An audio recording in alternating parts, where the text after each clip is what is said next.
Hello student, जे means 2025-29 Jain के first shift का ये बहुत ही इजी क्वेश्चन दिया हुआ है। सबसे इजी क्वेश्चन इस पेपर का था। ठीक है, कह रहे consider an AP of positive integer whose sum of three first term is equal to 54। तो मान लिया भाई आपके पास जो टर्म्स आ गए वो कितने आ गए, ए है, ए प्लस डी है सेकेंड टर्म, और फिर कितना आ जाएगा ए प्लस 2d। इसकी जो वैल्यू आ गई वो 54 आ गई। तो यहाँ से 3a प्लस डी की जो वैल्यू आ जाएगी वो 54 आ गई। तो a प्लस डी की वैल्यू हमारी कितनी आ जाएगी, 18 आ गई।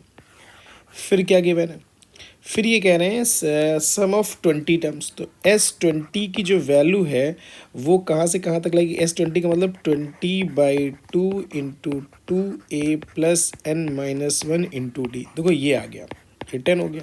तो S20 की वैल्यू कहाँ से कहाँ तक लाई कर रही है, 1600 से लेके 1800 तक।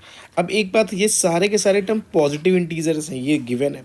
तो आपने ये बोल दिया 10 टाइम्स 2a, तो इसका मतलब इसको लिख सकते हैं 2a plus D plus 17d, और इसको लिख सकते हैं 100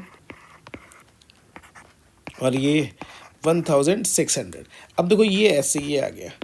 ठीक, अब इसकी वैल्यू आपकी कितनी आ जाएगी, 18, ये 36 आ जाएगा। तो 17d की जो वैल्यू आ जाएगी 180 माइनस 36 और 160 माइनस 36।